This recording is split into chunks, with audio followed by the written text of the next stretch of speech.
बोल शिव शंकर भोलेनाथ की जय। शिव पुराण रुद्र संहिता 5वां अध्याय।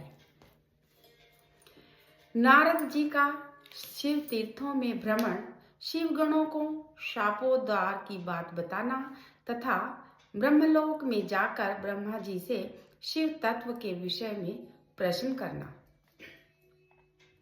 सूत जी कहते हैं, महर्षियों, भगवान श्री हरि के अंतर्ध्यान हो जाने पर मुनि श्रेष्ठ नारद शिवलिंग को भक्ति पूर्वक दर्शन करते हुए पृथ्वी पर विचरने लगे। ब्राह्मणों, भूमंडल पर घूम फिरकर उन्होंने भोग और मोक्ष देने वाले बहुत से शिवलिंगों का प्रेम पूर्वक दर्शन किया। दिव्यदर्शी नारद जी भूतल के तीर्थों में विचर रहे हैं और इस समय उनका चित्त शुद्ध है, यह जानकर वे दोनों शिवगण उनके पास गए। वे उनके दिए हुए शाप के उद्धार की इच्छा रखकर वहां गए थे। उन्होंने आदर पूर्वक मुनि के दोनों पैर पकड़ लिए और मस्तक झुकाकर भली भांति प्रणाम करके शीघ्र ही इस प्रकार कहा। शिवगण बोले, ब्राह्मण, हम दोनों शिव के गण हैं। मुने, हमने ही आपका अपराध किया है। राजकुमारी श्रीमती के शिव स्वयंवर में आपका चित्त माया से मोहित हो रहा था। उस समय परमेश्वर की प्रेरणा से आपने हम दोनों को शाप दे दिया। वहां कुछ समय जानकर हमने चुप रह जाना ही अपनी जीवन रक्षा का उपाय समझा। इसमें किसी का दोष नहीं है, हमें अपने कर्म का फल ही प्राप्त हुआ है। प्रभु, अब आप प्रसन्न होइए और हम दोनों पर अनुग्रह कीजिए। नारद जी ने कहा, आप दोनों महादेव जी के गण हैं और सत्पुरुषों के लिए परम सम्माननीय हैं। अतः मेरे मोह रहित एवं सुखदायक यथार्थ वचन को सुनिए।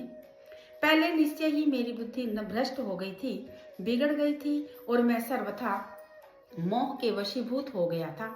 इसीलिए आप दोनों को मैंने शाप दे दिया। शिवगणों, मैंने जो कुछ कहा है वह वैसा ही होगा, तथापि मेरी बात सुनिए। मैं आपके लिए शापोद्धार की बात बता रहा हूँ। आप लोग आज मेरे अपराध को क्षमा कर दें। मुनिवर विश्रवा के वीर्य से जन्म ग्रहण करके आप संपूर्ण दिशाओं में प्रसिद्ध राक्षस राज का पद प्राप्त करेंगे और बलवान वैभव से युक्त तथा पर प्रतापी होंगे। समस्त ब्रह्मांड के राजा होकर शिव भक्त एवं जितेंद्रिय होंगे और शिव के ही दूसरे स्वरूप श्री विष्णु के हाथों मृत्यु पाकर फिर अपने पद पर प्रतिष्ठित हो जाएंगे।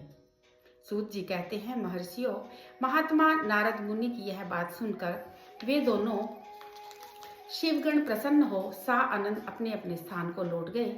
श्री नारद जी अत्यंत आनंदित हो अनन्य भाव भगवान का शिव का ध्यान तथा शिव तीर्थों का दर्शन करते हुए बारंबार भूमंडल में विचरने लगे।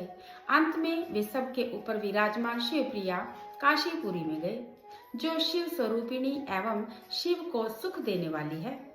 काशीपुरी का दर्शन करके नारद जी कृतार्थ हो गए। उन्होंने भगवान काशीनाथ का दर्शन किया और परम प्रेम एवं परमानंद से युक्त हो उनकी पूजा की। काशी का सानंद सेवन करके वे मुनि श्रेष्ठ कृतार्थता अनुभव करते लगे और प्रेम से विह्वल होकर उसका नमन, वर्णन तथा स्मरण करते हुए ब्रह्मलोक को गए। निरंतर शिव का स्मरण करने से उनकी बुद्धि शुद्ध हो गई थी। वहां पहुंचकर शिव तत्व का विशेष रूप से ज्ञान प्राप्त करने की इच्छा से नारद जी ने ब्रह्मा जी को भक्ति पूर्वक नमस्कार किया और नाना प्रकार के स्तोत्रों का उनकी स्तुति करके उनके शिव तत्व के विषय में पूछा। उस समय नारद जी का हृदय भगवान शंकर के प्रति भक्ति भावना से परिपूर्ण था। नारद जी बोले, ब्राह्मण, पर ब्रह्मा परमात्मा के स्वरूप को जानने वाले पितामह जगत प्रभु, आपके कृपा प्रसाद से मैंने भगवान विष्णु के उत्तम महात्म्य का पूर्णतया ज्ञान प्राप्त किया है। भक्ति मार्ग, ज्ञान मार्ग, अत्यंत दुस्तर, तपो मार्ग, दान मार्ग तथा दीन मार्ग का भी वर्णन सुना है, परंतु शिव तत्व का ज्ञान मुझे अभी तक भी नहीं हुआ है। मैं भगवान शंकर की पूजा विधि को नहीं जानता।